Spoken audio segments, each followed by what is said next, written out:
네, 첫 번째 세션 가장 화려한 순서입니다.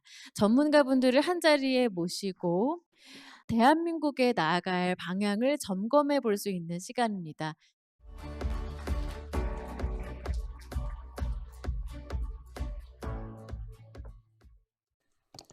네, 반갑습니다. 방금 소개받은 이성엽 교수입니다. 이 시간에는 그 글로벌 기술 패권 경쟁과 한국의 대응 전략에 대한 우리 전문가들의 의견을 듣는 자리를 마련했습니다. 아시는 대로 현재 한국은 그 미국, 중국 양강의 기술 패권 경쟁이라는 격변의 시대를 살고 있습니다.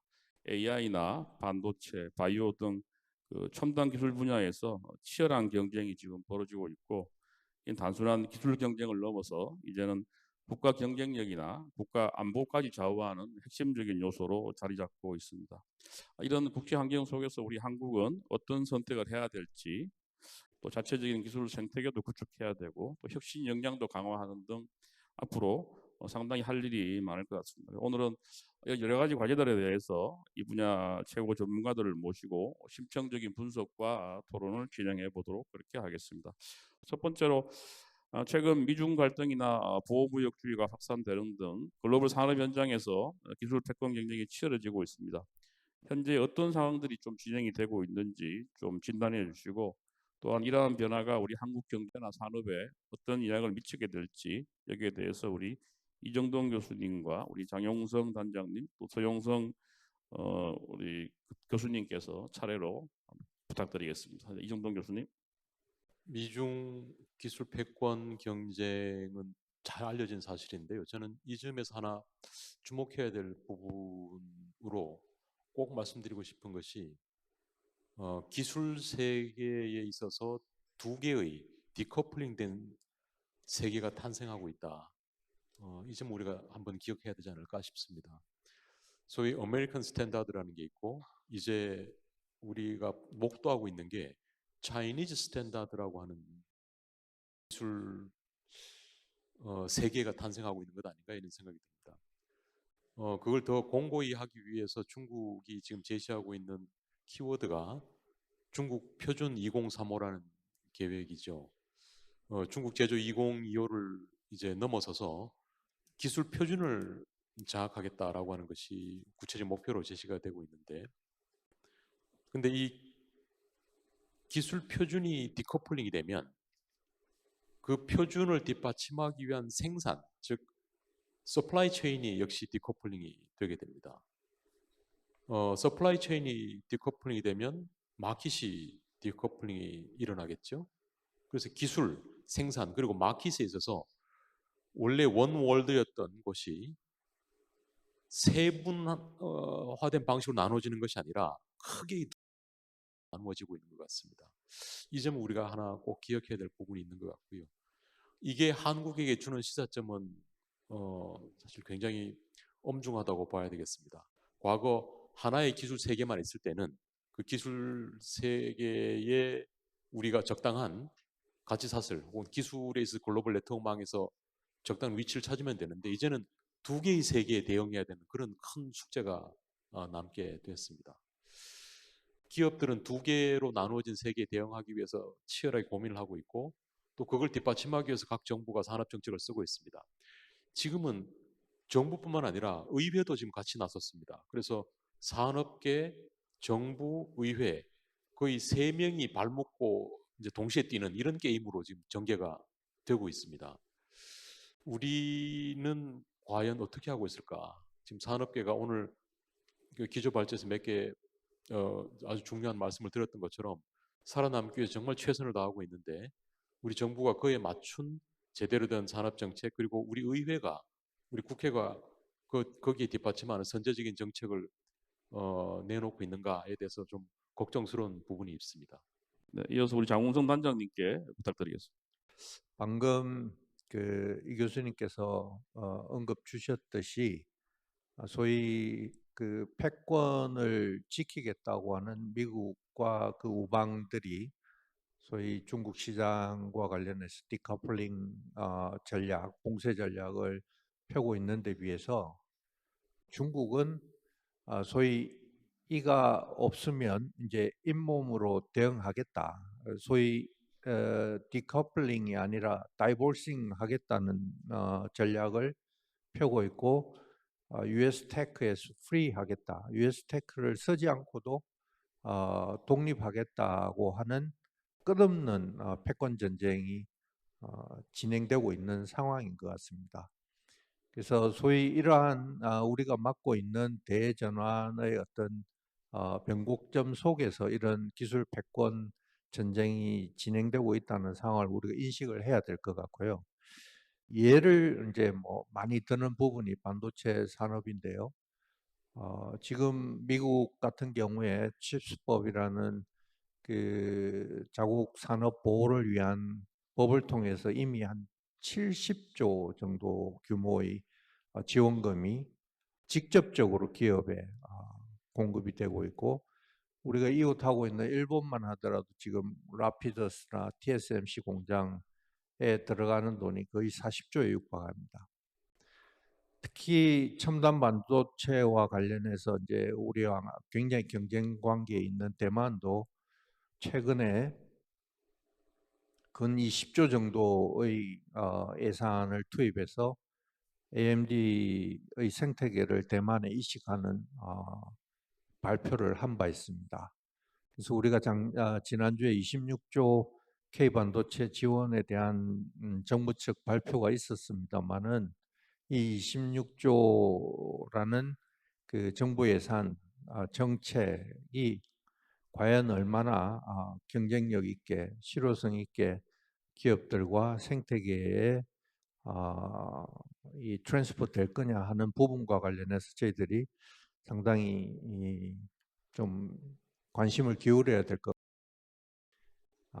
이외에 지금 IRA라는 또 그린 에너지 전환과 관련된 미국의 어떤 정책이 아주 강한 창이라고 한다면, 또 그에 대응한 중국이 이 자원을 가지고 대응하고 있는 이 방패 역시 그 창을 무력화하기에 충분할 정도의 그 방패를 가지고 지금 이 그린 에너지 산업과 관련해서도 패권 전쟁이 치열하게 전개가 되고 있습니다.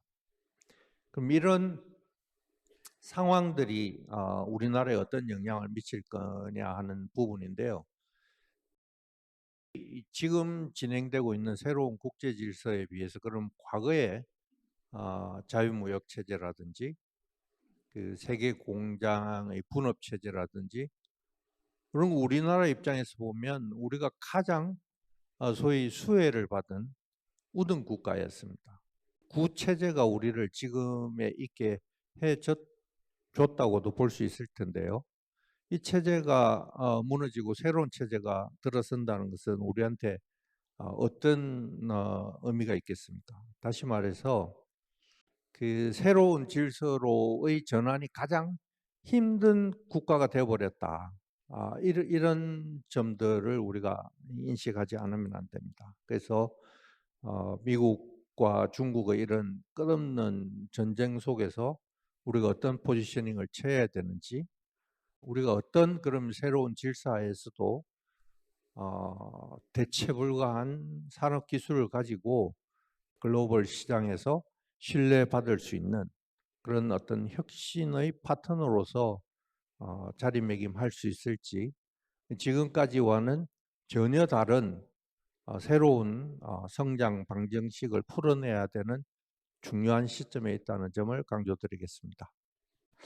다음 세 번째로 우리 서용석 교수님께 부탁드리겠습니다.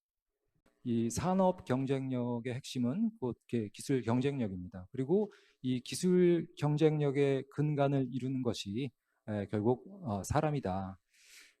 그래서 사람이 기술을 개발하고 또 발전시키고 또 이런 것들을 이제 산업에 접목을 시키고 있습니다. 그래서 저는 이러한 맥락에서 이 기술 패권 경쟁은 곧 인재 인력 확보 유치의 경쟁이다라고 해도 과언이 아닐 것이다라고 말씀드리고 싶습니다. 자, 이러한 맥락에서 현재 우리나라의 상황을 한번 좀 살펴볼 필요가 있습니다. 대학교 4학년 학생들이 2002년생입니다. 2002년이 중요한 해인데요. 처음으로 우리나라의 그 출생아 숫자가 50만 명이 붕괴됐습니다. 그래서 이제 49만 명의 아이들이 태어났고요. 그리고 작년에 23만 명의 아이들이 태어났습니다. 그러니까 지금 대학교 4학년에 이제 그 반도 안 되는 그런 수치죠. 일단 그 양 자체가 엄청 이제 줄어들었고, 그리고 더 큰 문제는 뭔가 이 이공계 영재들이 예전만큼 오지 않는다라는 겁니다. 그 이공계 기피 현상에 대해서 너무 잘 알고 계신. 그러니까 결국은 뭐 양도 줄어들고 질도 지금 하락하고 있는 이런 그런 추세다. 그리고 제가 또 하나 좀 그 지적을 하고 싶은 것 중에 하나가 이 그 인재 확보 유치 정쟁은 지금 범세계적인 추세다. 뭐 미국도 그렇고 중국도 그렇고 뭐 유럽 나라도 그렇고 뛰어난 우수 인재를 유치하기 위해서 혈안이 되어 있습니다. 이제 문제는 우리나라에서 이제 애써서 키워낸 이런 그 과학기술 관련 인재들이 해외로 지금 계속해서 유출이 되고 있다라는 거죠. 신문 기사에 따르면 지난 10년 동안 국내에서 유출된 해외로 유출된 이공계 인재 숫자가 30만 명에 달한다. 이런 기사도 제가 본 적이 있습니다. 그러니까 애써서 키워놓은 인재들 지금 다 뺏기고 있는 겁니다. 특히 이 미국의 이런 첨단 기업들로 이 고급 인재들이 많이 지금 유출이 되고 있는데 뭐 잘 아시겠지만 처우가 차원이 다르기 때문에 잡기가 쉽지 않다는 겁니다. 그러니까 인재를 양성하는 것도 중요하지만 인재를 어떻게 우리가 지킬 것인가, 이 리텐션에 대한 부분도 굉장히 중요하다. 이 말씀을 좀 먼저 드리고 싶습니다. 네, 그러면 두 번째 주제를 좀 논의를 하도록 하겠습니다. 두 번째 주제는 한국이 기술 경쟁에서 경쟁력을 유지하고 또 현재 수출 중심 산업 구조를 이어나가기 위해서 어떤 전략이 필요하다고 보시는지, 특히 미중 갈등 속에서 어떤 전략이 취해져야 되고 또 주요 경쟁국과는 또 어떤 관계 설정이 필요한다고 보시는지 좀 질문을 드리겠습니다. 이정돈 교수님께 부탁드리겠습니다. 미중 갈등 속에서 기술 패권이라는 단어가 등장했는데요. 패권이라는 단어는 G1이나 G2가 쓰는 단어죠. 그래서 다른 선진국들은 기술 주권이란 말을 씁니다. 그래서 패권 국가와 주권 국가가 이제 같이 서로 전략을 만들어가게 되겠는데요. 우리도 기술 주권이라는 이야기를 지난 한 1, 2년 아주 많이 쓰게 됐습니다. 근데 제가 제일 우려하는 것 중에 하나가 기술 주권이라는 단어가 자칫하면 아주 쇄국적인 의미의 기술 독립을 의미하는 것으로 해석되는 경우가 많은 것 같습니다. 그 기술 주권이라는 단어의 뒷면에 그 기술 독립이라고 하는 그런 뉘앙스, 우리가 모든 걸 다 할 수 있다라고 주장하는 경우를 제가 왕왕 보았는데요. 기술 독립은 지금처럼 이렇게 글로벌화된 혁신 생태계에서는 곧 이류 기술을 의미합니다. 우리가 코로나 백신 때 보았지만 그런 백신 하나 만드는데 기술 생산 여러 분야에 있어서 미국, 유럽, 인도, 뭐 한국을 포함해서 일본 모든 나라가 지식을 조금씩 이렇게 나누어 가졌고 서로 공유를 했습니다. 그렇게 해서 백신이 하나 만들어진 거죠.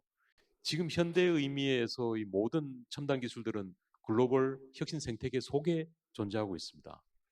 그걸 무시하고 기술 주권이라는 이름으로 기술 독립을 주장하게 되면 그런 나라에는 아마 이류 기술들만 가득한 그런 상태가 되리라고 생각을 합니다.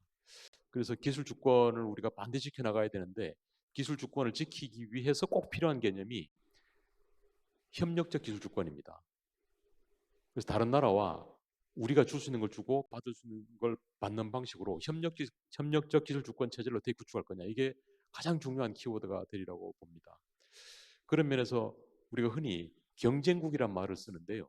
경쟁국이 아니라 이 기술 생태계 관점에서는 더 많은 숫자의 협력국을 만드는 게 아주 중요합니다. 그걸 위해서는 일본, 중국, 미국, 유럽 어디와 상관없이 서로 포즈를 맞출 수 있는 것이라면 어디하고도 손을 잡을 수 있는 그런 기술의 프레임을 갖는 게 우선이지 않을까 그렇게 생각을 합니다. 그럼 김신철 교수님께 부탁드리겠습니다.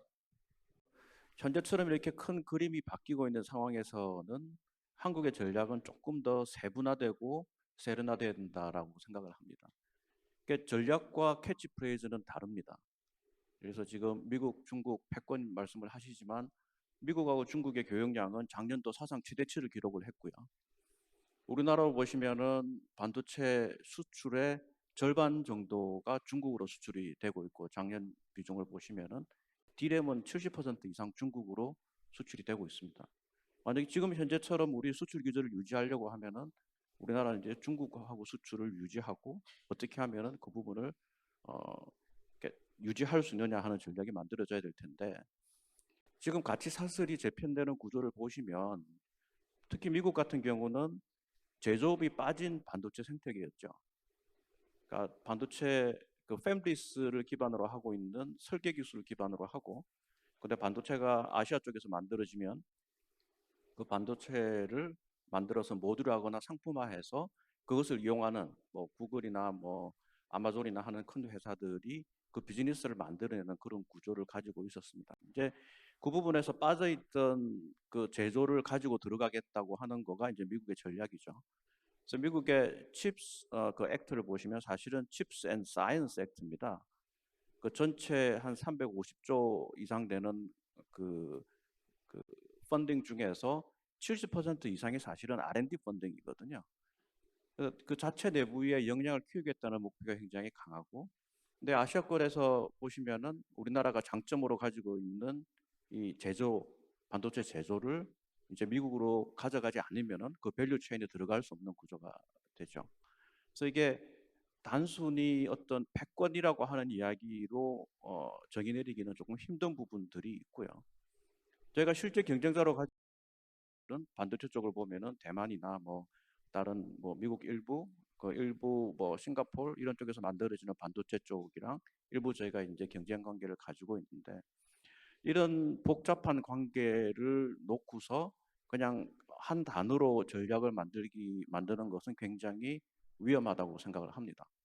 그러니까 이와 더불어서 이 기술 관련되는 부분에서 우리가 기초과학이랑 그다음에 기술 발전, 이노베이션, 그다음에 산업개발 관련되는 부분들을 동일한 색깔로 칠할 수는 없다고 생각을 하고요.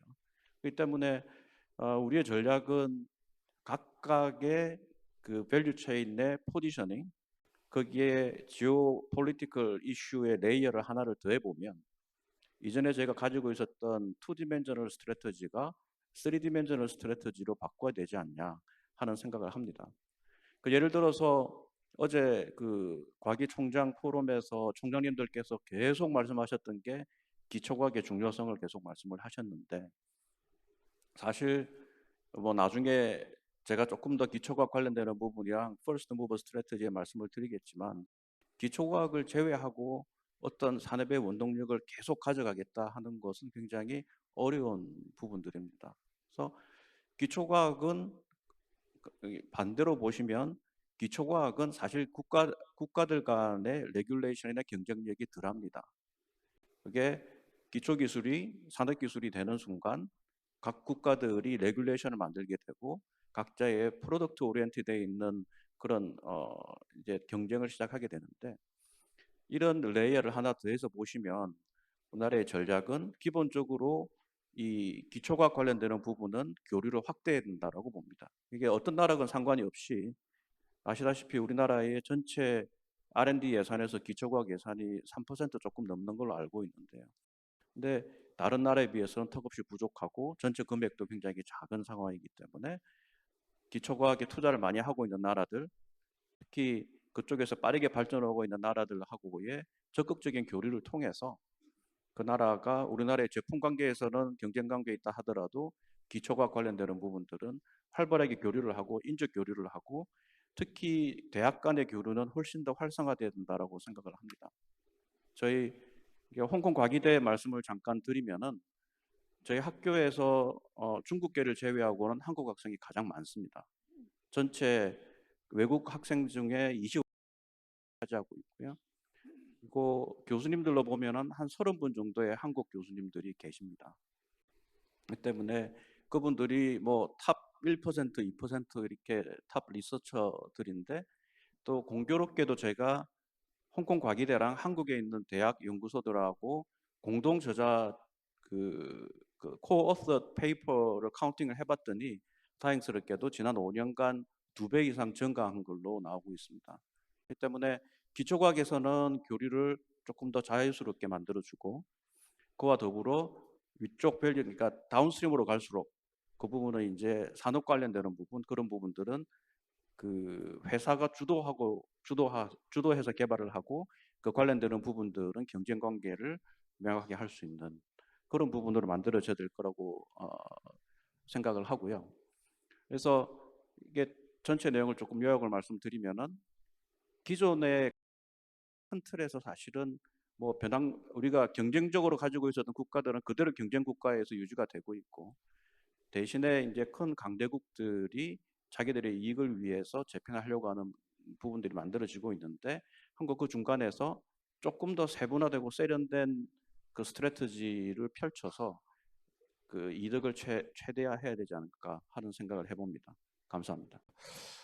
그럼 세 번째 이제 토론 주제인데요. 한국이 좀 선택과 집중을 해야 될 기술 분야가 이제 어떤 것이고 또 이런 기술 분야에 대해서 어떤 전략을 취해야지 우리가 퍼스트 무버가 될 수 있을지 의견을 좀 듣도록 하겠습니다. 윤경아 우리 상무님께 부탁드리겠습니다. 네, 저도 지금 현재 그 AI 쪽 관련된 업무를 저희 KT에서 하고 있는데요. 저도 지금 저희 한국이 집중해야 될 그런 분야로는 뭐 당연히 AI 분야라고 생각하고 있습니다. 근데 그 AI 분야도 그 내부적으로 크게 이제 뭐 레이어를 뭐 나눠본다고 하면 그 오전 이제 이전 세션 때 계속 이야기가 나왔던 또 그 반도체 분야, 지금 조금 전에 김신철 교수님께서도 말씀해 주셨는데요.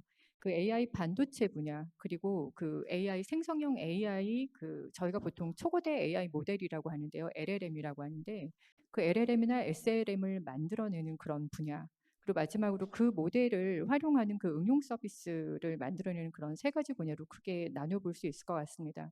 근데 저는 이제 개인적으로는 뭐 반도체 분야야 워낙 우리나라가 제조 쪽으로 굉장히 이제 그 큰 기술들을 잘 가지고 있고 또 초격차를 낼 수 있는 분야이기 때문에 반도체 쪽은 뭐 따로 언급을 뭐 할 이유 하지는 않아도 될 것 같고요.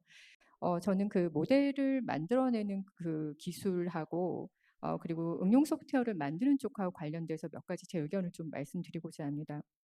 그러니까 반도체와 모델 만드는 부분과 응용 서비스 이 세 가지 분야가 전부 골고루 저희가 집중해야 될 분야라고 생각을 하고요.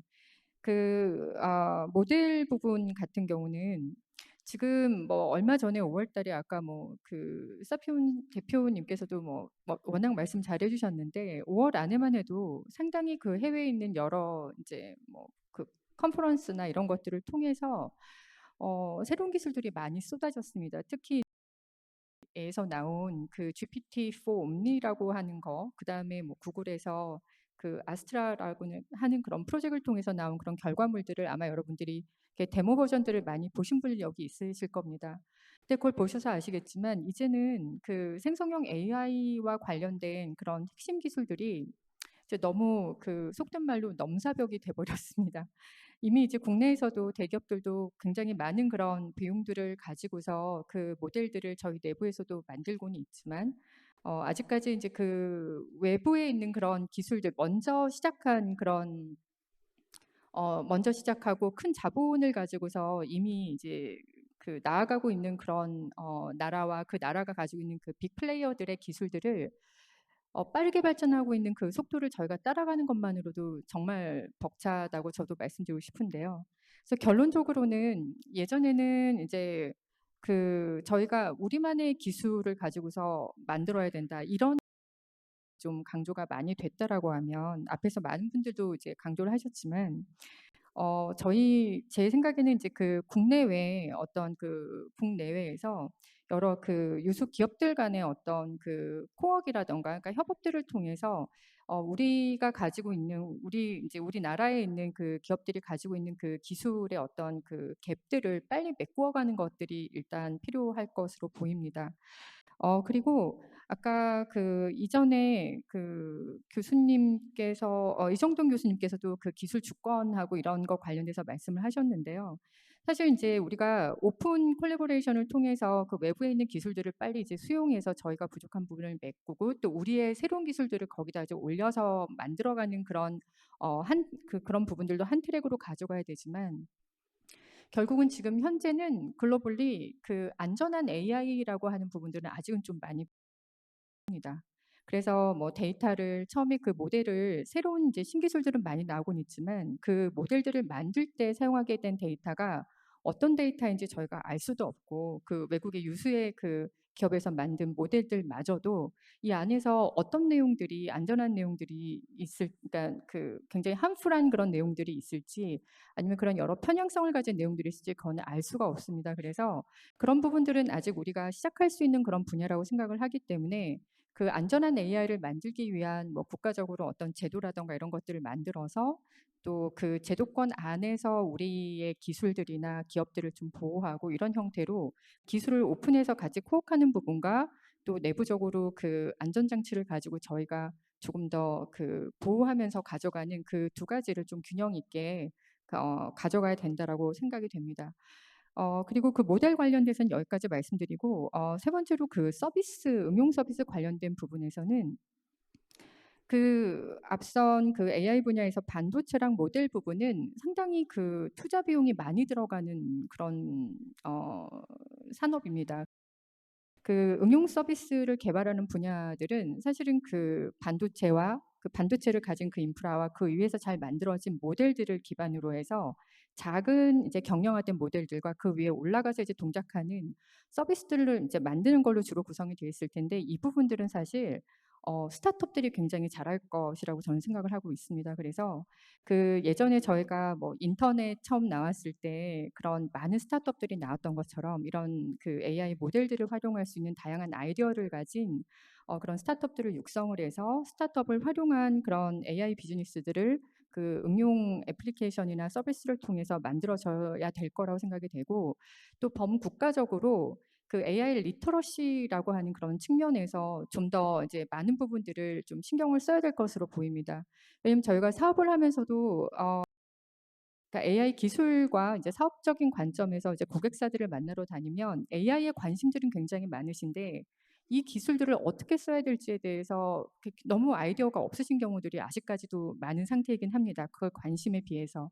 그래서 그런 부분들을 사실 이제 저희 같은 대기업들이나 이제 그 전문 기업들이 가서 그 아이디어들 발굴도 해드리고 AI 트랜스포메이션이라고 하는 것들을 도와드리기도 하지만 거국적으로 제가 봤을 때는 이제 그 범국민적으로 결국은 우리 그 어떤 특정 기업이 AI 전환을 한다라고 하는 것처럼 우리 대한민국도 결국은 그 AI라고 하는 기술을 통해서 사회적인 전환도 분명히 해야 되는 그런 시점이 저는 도래했다고 생각을 하기 때문에 이런 그 AI 리터러시와 관련된 부분도 이제 그 범국가적으로 저희가 이제 포커싱해서 정부에서 좀 더 이제 고민하셔서 추진하는 그런 형태로 전략을 필요하다고 생각됩니다. 네, 이상입니다.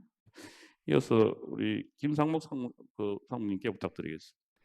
우리나라가 이제 반도체 전통적인 강국으로 많이 알려져 있지만 사실은 메모리 반도체에 좀 한정적인 부분이 있는 것 같고 최근에 많은 기술이 집중이 되고 있는 AI 영역은 상대적으로 좀 취약한 면은 있는 것 같습니다. 근데 메모리 반도체 영역을 보면은 앞서 이전 논의에서도 많이 얘기됐지만 그런 지오그래피컬한 리스크 때문에 이제 서플라이 체인이 디커블링 되는 여러 가지 이제 리스크 요인들이 많이 있는 것 같아요. 그래서 저희가 반도체 영역에 뭔가 산업적인 정책 지원을 할 때 메모리 반도체 당연히 중요하지만 뭔가 새로운 뭔가 성장 영역을 찾아야 될 것 같은데 한 가지를 꼽자면 AI 반도체 영역에 뭔가 시장 기회가 있을 거로 예상은 하고 있습니다. 근데 AI 반도체 다들 많이들 개발을 하고 있고 하지만 어려운 점이 있는 건 그 수요 창출하는데 좀 어려움은 많이 있는 것 같아요. 아시다시피 이제 엔비디아의 독점적인 뭔가의 그런 시장 선점 효과 이런 것들 때문에 그런 우리나라와 같은 데서 좀 후발주자로 시장 진입하기 굉장히 어려움이 있는 것 같아서 그 부분에 대한 전략을 잘 수립을 해야 될 것 같은데 한번 생각을 해보면 아까 전에 이전 논의 때도 말씀이 나왔습니다만 뭔가 우리가 기술 주권을 가져가고자 할 때 뭔가 대외적인 협력, 글로벌한 협력이 중요하다는 말씀을 하셨는데 그 협력의 전제 조건은 뭔가 우리 스스로 잘할 수 있는 게 전제가 돼야지 협력이 가능할 거라고 예상을 하고 있습니다. 우리가 잘하는 게 없는데 누군가 찾아주지는 않을 거라고 생각을 하고요.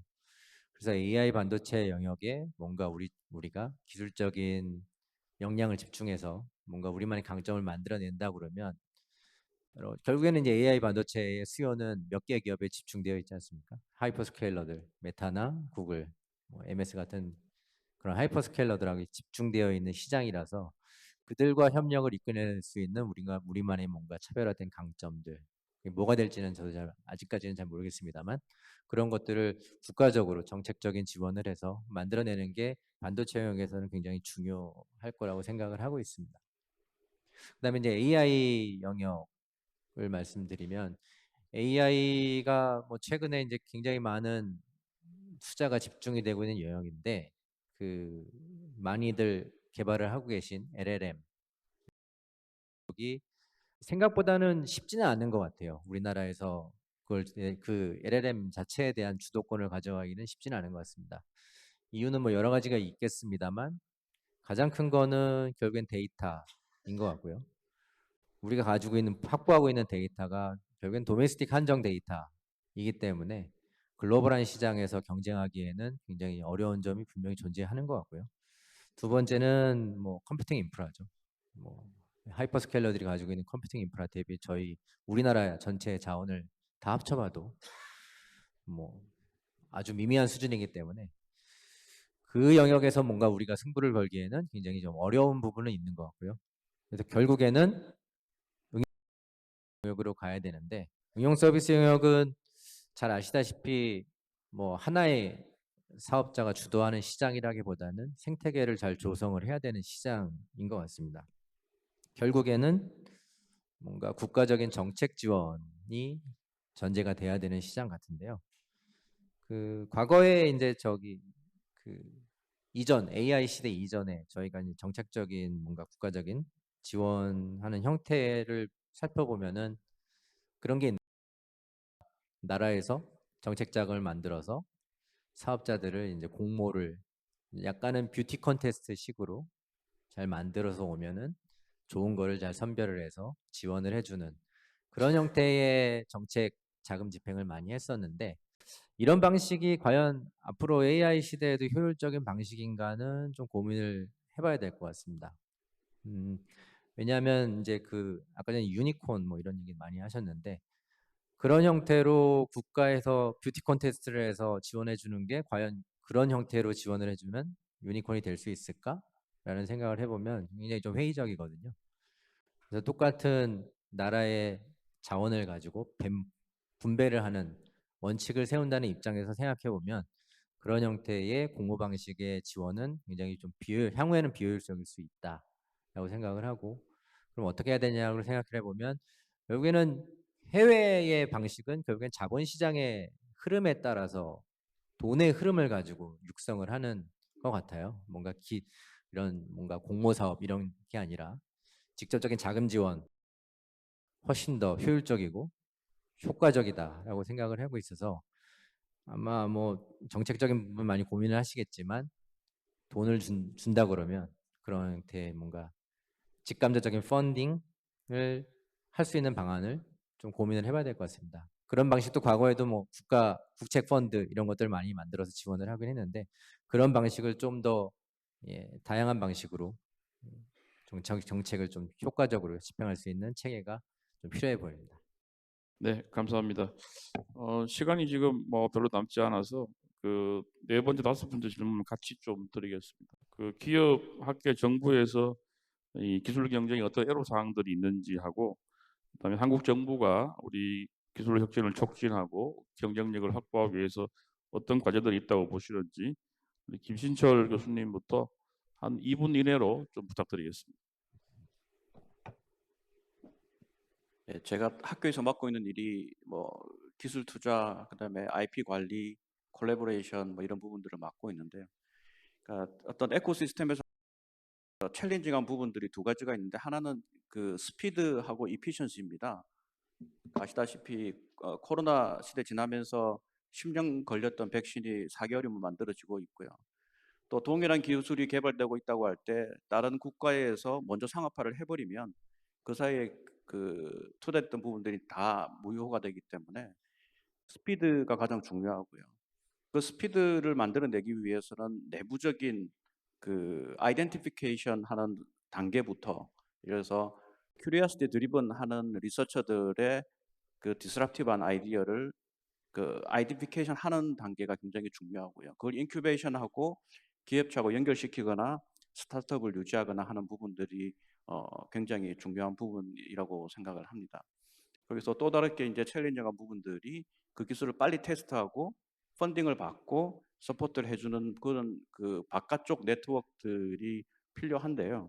근데 그런 부분 측면에서는 그 대학에서 조금 더 가지고 있는 기술 이전 조직의 역량을 조금 더 고도화할 필요가 있다고 생각을 합니다.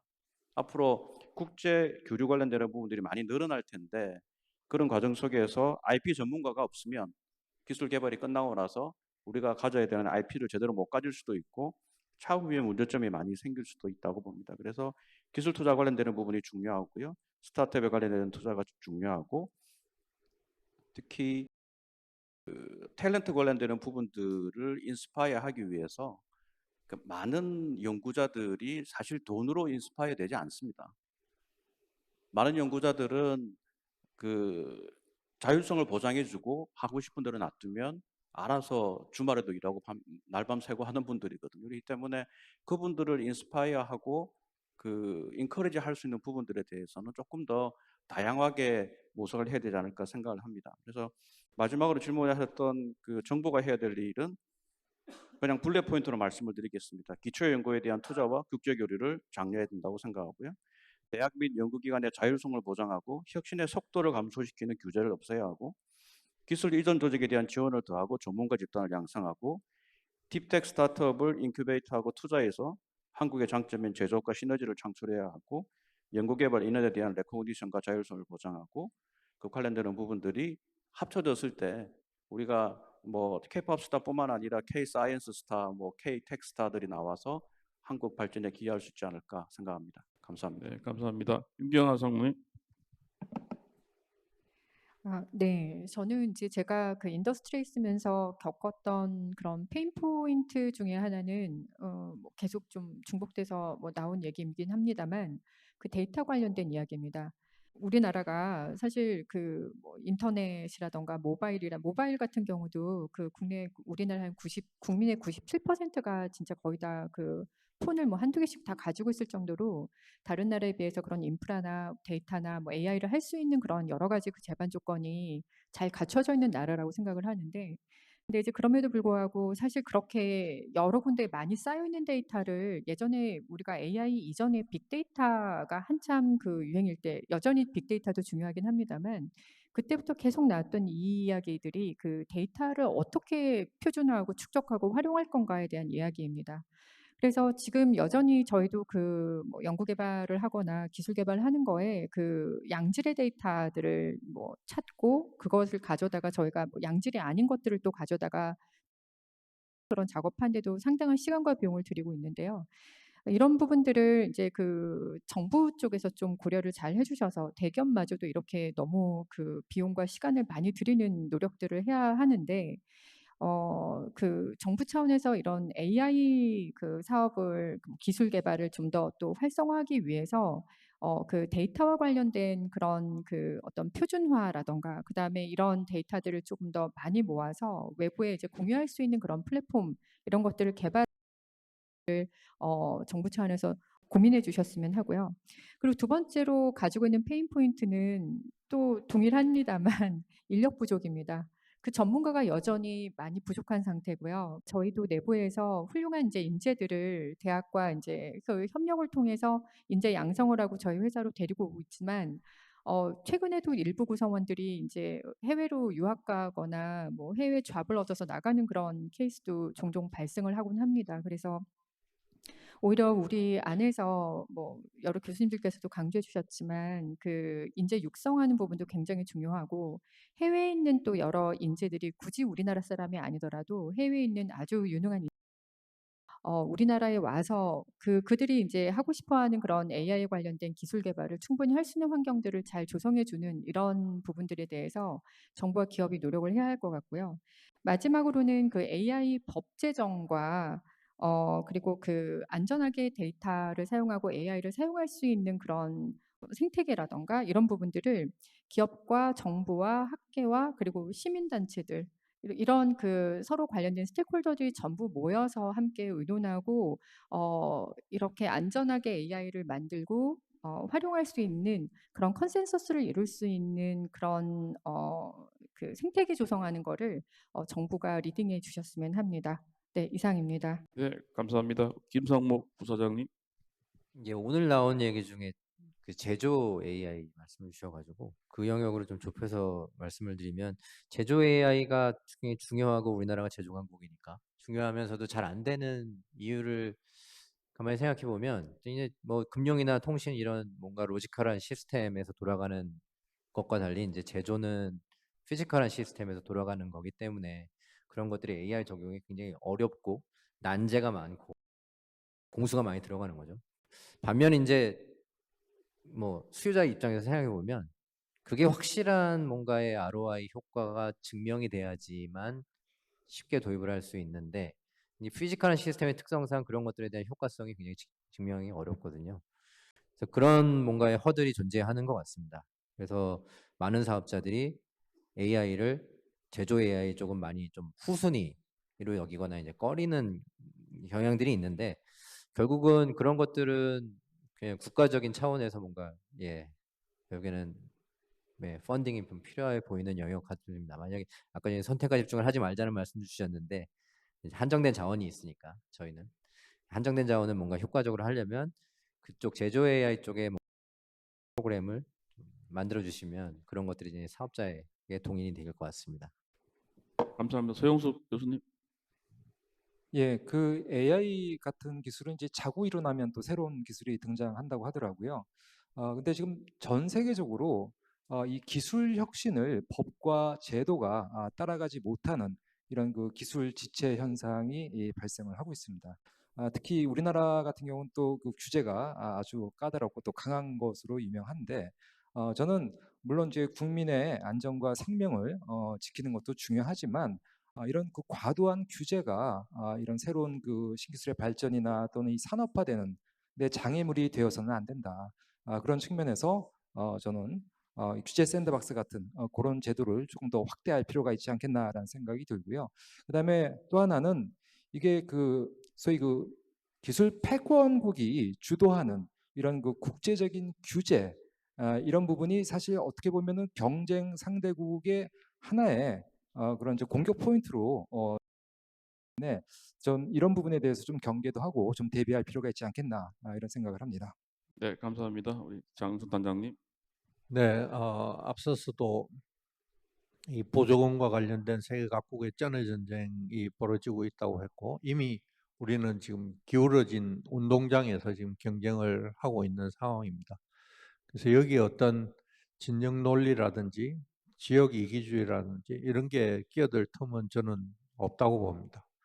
그래서 뭐 과거에 대해서는 얼마든지 싸울 수 있지만 우리가 나아가야 될 미래에 대해서는 정말 국민적 공감대 또 힘을 결집하는 어떤 그래서 그걸 통해서 원팀 코리아로 우리 앞에 놓여져 있는 그 대전환의 어떤 위기를 극복해야 되는 중요한 시점이라고 생각하고요. 그 미래라는 것은 결국은 굉장히 중요한 툴이 R&D를 빼놓을 수 없는데 그 R&D와 관련해서도 우리가 뭐 최근에 많이 이제 뭐 갑론을박이 되고 있습니다만은 정부의 R&D 체제 역시 오늘 나왔던 많은 어떤 그 문제 제기들을 담아낼 수 있는 새로운 좀 기존의 어떤 추격형 시대 때의 시스템을 벗어나서 선도할 수 있는 혁신 생태계로 빨리 바꿔 나가야 된다. 여기는 어떤 뭐 기초연구, 그다음에 응용 연구, 개발 연구가 따로 있고 대학이 하는 연구, 연구소가 하는 연구, 기업이 하는 연구 이런 것들을 굉장히 선형적으로 구분하던 시대는 아니라고 봅니다. 그래서 어떻게 과거에 어떤 뭐 마치 릴레이 육상하던 그런 어떤 패러다임을 아주 그 올코트 프레싱하는 모든 플레이어들이 한 코트에서 한 목표를 향해서 나아갈 수 있는 좀 새로운 시스템이 R&D의 어떤 생태계에도 필요하다는 말씀을 드리겠습니다. 네, 감사합니다. 이 교수님. 지금 신문에 나와 있는 이야기만 따라간다면 의대 정원이 1,500에서 2,000명 사이 좀 더 증가할 것 같습니다. 이 규모가 어느 정도인지 쉽게 짐작을 해보시려면요. 이게 만약 현실화된다면 1년을 기준으로 할 때 카이스트 1학년생 전부, 서울공대 1학년생 전부를 그대로 빼면 됩니다. 그건 의대 합격생들을 말하는 것이고요. 거기에 공부를 진입하기 위해서 학원에 다니는 학생까지 쉽게 말해서 의대 예비반까지 다 포함하면 서울대, 연대, 고대, 카이스트까지 싹 포함해서 이공계 학생이 전부 빠진다고 보시면 됩니다. 그렇게 됐죠. 지금 이미 휴학생들이 생기기 시작을 했습니다. 고등학교에서 성적 좋은 학생들이 검정고시로 빠지기 위해서 자퇴를 하고 있습니다. 학부모들 사이에 제가 최근에 들었던 제일 흥미로운 이야기가 고등학생을 강원도와 충북에 빨리 전학을 시켜야 된다고 합니다. 지역 인재 선발 때문에. 지금 도대체 무슨 일이 벌어지고 있는 것인가요? 우리가 의대 학생들로만 우리 사회가 먹고 살 수 있습니까? 소니 회장이 80년대 후반에 미국의 반도체 회사들이 막 어렵다고 미국 정부에다 대고 일본을 공격해 주세요 막 이렇게 이야기를 할 때 소니 회장이 미국의 산업계를 향해서 이런 말을 했습니다. 당신들이 변호사를 키울 때 우리는 엔지니어를 키웠다. 지금 우리 오늘도 인력 이야기가 그렇게 많이 나왔는데요. AI 이야기 많이 하고 반도체 이야기 많이 합니다. 그걸 뒷받침할 수 있는 산업이 없는데 도대체 우리가 그 산업을 어떻게 키워 나가겠습니까? 지금 우리 눈앞에서 벌어지고 있는 일이 어떤 일인지, 우리 앞으로 한국 산업계에 어떤 폭풍이 밀어닥칠지에 대해서 아주 심각한 일이 벌어지고 있다는 데 대해서 국민들이 모두 심각성을 좀 인식했으면 좋겠다. 이 말씀을 꼭 마지막으로 드리고 싶습니다. 네, 감사합니다. 오늘 논의를 잠시 정리해 보면 미중 간의 갈등이 상당히 심화되고 중국이 부상하고 있다는 측면하고 또 일본도 최근에 곧 경쟁자로 이제 부상할 걸로 보인다는 말씀하고요. 그다음에 이 방향에 대해서는 결국 우리가 대체 불가한 이제 초격차 기술을 확보해야 되고 그 분야는 반도체나 AI, 양자 기술 쪽이 될 것 같다는 그런 말씀이셨습니다. 근데 문제는 여전히 이제 인력 문제가 가장 크다는 지적은 모든 분들이 해주신 것 같습니다. 그래서 향후에 우리가 어떻게 하면 인력 양성 체제 또 교육 체제를 이런 글로벌 경쟁력 강화 쪽으로 집중할 것이냐가 되게 아주 중요한 정책 과제가 될 것으로 보입니다. 그리고 추가적으로 우리가 규제 혁신 관련해서도 우리가 이제 글로벌 시장에서 경쟁을 하는데 한국 기업이 글로벌 규제가 아닌 우리 한국만의 독자적인 규제로 어려움을 겪지 않도록 규제를 좀 혁신하는 부분들도 계속 고민해야 될 부분이라고 생각을 합니다. 그럼 이걸로 오늘 글로벌 기술 패권 경쟁에 따른 한국의 전략에 대한 시나리오 마치도록 하겠습니다. 네, 감사합니다. 네, 감사합니다. 토론에 참여해 주신 7분께 여러분 큰 박수 부탁드립니다. 감사합니다.